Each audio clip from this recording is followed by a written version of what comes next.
చాపలేసినందుకు పరలోకం రాదు.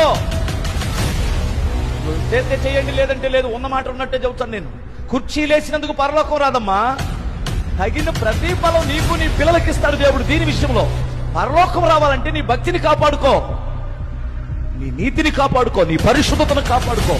నువ్వు చేసిందల్లా ఏదో పనులను చేసి ఇక్కడికి వచ్చి కుర్చీ లేస్తే, ఏదో పనులను చేసి పరిచర్య చేస్తే పరలోకం ఇచ్చేస్తే పరలోకం అందరూ దరిద్రులు ఉండరు. నీకు అర్థమవుతుందా?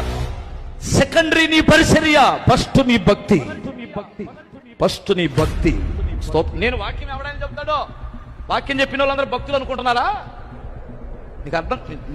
వాక్యం చెప్పిన వాళ్ళ భక్తుడు కాదు.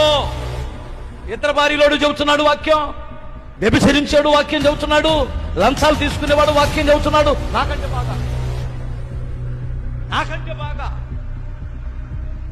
నేనేం చెప్పగలను వారి ముందు? వారికి ఉన్న థియాలజీ నాకెక్కడే. ప్రేమించడం చేతగానటువంటి వాడు మనిషిని మనిషిగా, తగ్గించుకోవడం చేతగానటువంటి వాడు గర్విష్ఠుడు. వాక్యం చెబుతున్నారు బాగా, సూపర్ గా. వాక్యం చెప్పినందుకు నేను పరలోకానికి వెళ్ళను, నాకు ఆ సంగతి తెలుసు.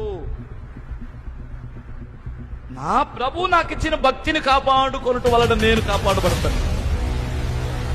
హల్లెలూయా. ఎందుకు కాపాడబడతాం? భక్తి, భయభక్తులు కాపాడుకోవాలి కదా. ఎందుకయ్యా నిన్ను ఈ సింహాలు తినలేదంటే, నేను దేవుని యందు భక్తి కలిగి ఉన్నాను కనుక, నేను నిర్దోషిగా ఉన్నాను కనుక నా దేవుడు నన్ను కాపాడాడు.